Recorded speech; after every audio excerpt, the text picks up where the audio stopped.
Hi, I'm back for Altenew and I have another take two with Therese video, and today I have a stamp focus using this new set called Simply the Best.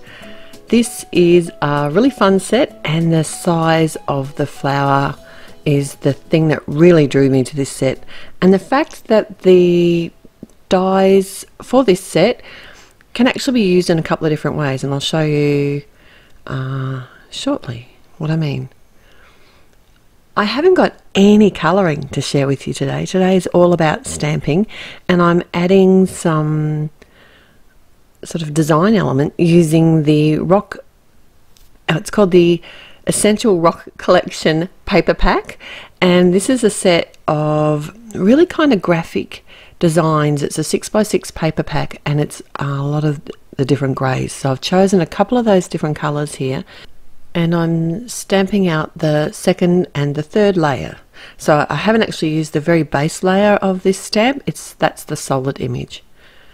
And I'm stamping out the center portion again because I want to use the coordinating die cuts here to die cut these layers out, including the yellow center. There is the center of the flower is actually included as one of the dies, and I thought it'd be fun to have that bright pop of yellow on the grey.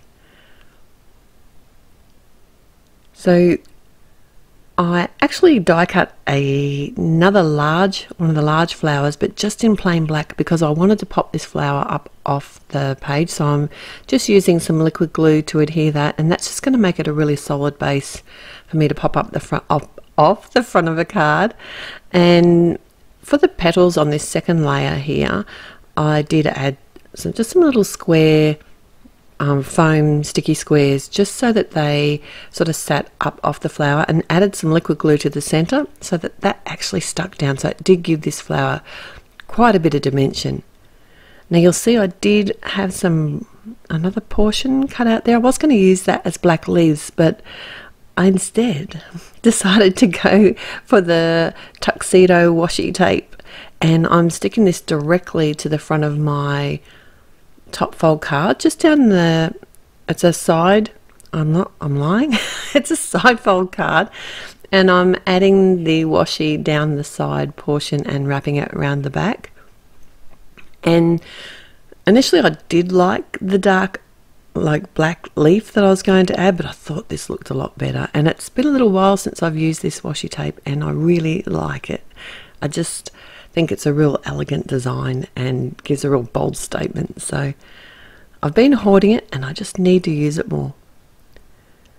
So I folded it around the back and then just created a rough edge just for something different, and I want to cut these edges off here, and I just deactivated the adhesive by using my powder tool so that I could cut it away with my scissors without any problems. I'm using my Misty here to stamp out the sentiment, and this is from the Wavy Roses stamp set. It has a really good combination of fonts in the sentiments here, and this one fitted perfectly. I did stamp it a couple of times. I didn't press properly the first time. I think it's because my card base is the 110 pound. It's quite heavy. I'm adding some black fun foam to the back of my flower because I do, like I said, I want to pop it up off the front of the card, and I've used some more liquid adhesive and the 1/2 inch tape. It's the Be Creative tape, just to make sure it's not going to go anywhere.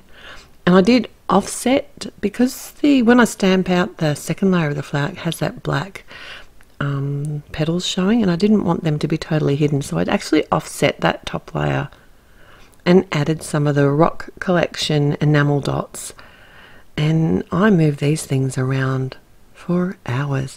And you know what, generally when I first put them down they look fine, but then I look at it and I second guess myself and I come back I do it again, and when I decide exactly where I want them, I do use some liquid adhesive to make sure they're not going to go anywhere and I can't change my mind.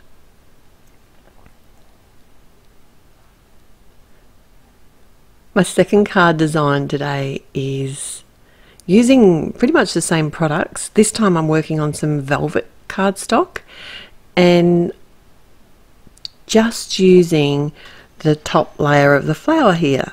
I've got some embossing ink and I'm embossing this with some white embossing powder And I do this 3 times, so I've got 3 different flowers. What I like about this set is what I was saying, the dies come in layers. So what you can do is actually use as many layers and create your own flowers. I was kind of thinking it would be great to actually layer up a lot of these in one, especially if you use some thinner cardstock. But today what I wanted to do was actually create almost like a 3D background and only using the top layer of the die. So this in itself has become a flower. I don't actually need the base of the flowers, so it's a little bit of a versatile set in that regard. You can either use just the one layer or add as many as you want. It's very clever. This sentiment here I'm heat embossing on some jet black cardstock is actually from the Simply the Best stamp set, and it has some really great sentiments in it as well, and a real modern sort of font style. And I must apologise for my photos of this card in advance. I could not get the red to show in its true colour. The actual velvet cardstock from Altenew isn't quite as red as my photos show. It's a deeper sort of rich colour. It's a really pretty colour. It's the red. They've got a couple of different reds, but this is the one I always go for. But my photos made it look a little bit of that orangey style red, but it's not. It's a more true to these colours that you're seeing here in this picture. So I've popped up all my elements. Well, I'm in the process of popping up all my elements. I just want these flowers scattered across the card, and initially I was going to put the hello in the centre up near the top, but when I started laying down all these flowers, I obviously arranged it differently to what I originally did, and ended up actually adding the sentiment in the top right hand corner, which looked better to me. I did cut off all the edges of the flowers here just to make it look more like a graphic pattern, is what I was envisaging. Oh, I'm struggling. I'm not even going to say it, what I was looking for. And I did add some more design paper in behind from that same rock collection paper pack. So I'll link everything at the blog, and the description below is where you'll be able to find the link to that. Don't forget to like this video if you like it, and subscribe if you haven't already. There's always heaps of inspiration here. Bye.